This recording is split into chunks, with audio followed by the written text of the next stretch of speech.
des petits défauts dus justement à un manque de temps pour optimiser la préparation de la moto. Et puis d'autres problèmes qui sont autour, notamment la défection de Sébastien Charpentier, avec qui vous êtes très proche. Qu'est-ce qui s'est passé pour qu'il décide de ne pas courir comme ça au dernier moment et qu'il plante un peu l'équipe en quelque sorte?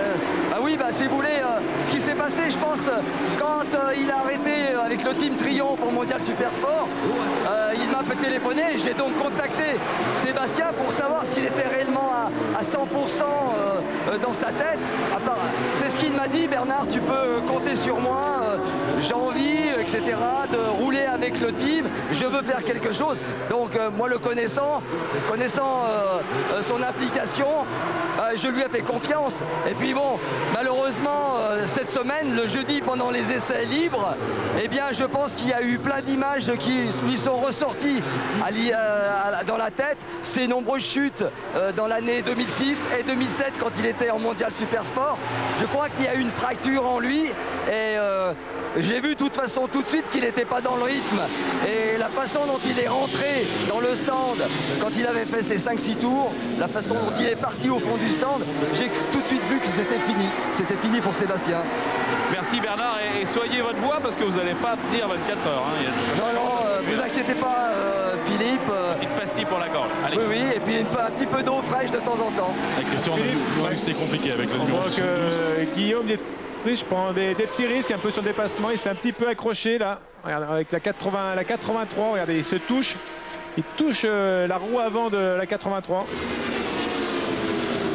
Guillaume qui est très incisif sur ce début de relais. On a vu tout à l'heure Olivier Four très hésitant, qui a perdu pas mal, une bonne poignée de secondes pour des attardés, mais il faut mieux savoir les perdre un petit peu au début.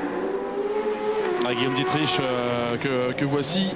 Et dans le box de la numéro 72, on a perdu de précieuses minutes. On recule évidemment. On avait vu le 48e rang au classement général provisoire il y a 2 minutes de cela. Et ça risque d'être très compliqué. Guillaume Dietrich. Damien Sonnet qui s'occupait de remettre la moto en piste à 72. C'était Lucas de Carolis qui va reprendre le guidon. Ouais, Guillaume qui caracole toujours en tête avec 19 secondes 34. Moto qui fait partie des plus vite en piste. Mais la Yamaha Austria avec en ce moment qui est pilotée je crois par Steve Martin, qui est un petit peu plus vite, 3 dixièmes plus vite, qui essaie de rattraper le temps perdu sur le début de course. La 55 qui est remontée à la 5e place, à 99 aussi qui a perdu du temps sur le ravitaillement ou sur le pilote qui est parti, parce que tout à l'heure était passé devant la numéro 11 et là elle se retrouve 4e à 7 secondes de la Kawasaki. Après en 6e position on retrouve le RAC 41 en Katsuzuki en 6e position, 7e la 94 qu'il ne faut pas oublier, qui a un petit peu de mal, qui est en 1,44, là, qui est 4 à 5 secondes moins vite que les motos de devant. Ouais, qui va prendre un tour, hein. On a vu justement avec Guillaume Dietrich sur la numéro 2. Alors pour tous ceux qui veulent continuer à suivre ces 24 heures du Mans moto, toutes les antennes d'Eurosport évidemment, jusqu'à 15h demain dimanche.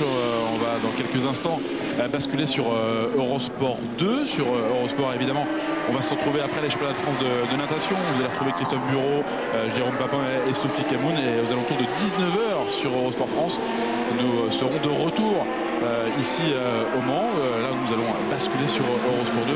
Rendez-vous donc à 19h avec ce classement, avec toujours la Suzuki numéro 2. Toujours sans Rémi Tissier qui sera là, qui sera de retour. Allez, dans quelques semaines, Rémi Tissier, le compère de Philippe Monneret, compère habituel. Regardez ce classement après 40 tours. La Yamaha numéro 1 tenant du titre est à 18 secondes de la Suzuki numéro 2, la Kawasaki numéro 11 à 23 secondes. Et puis on va retrouver la Honda numéro 99. Regardez, on parlait tout à l'heure de la classe Open avec la 11e position pour la Métis numéro 45. Désormais. Ah oui, avec une fourche très particulière sur cette machine. Et là en super stock, ça mène toujours la 95 qui mène la G6A 95. Pour l'instant qui mène.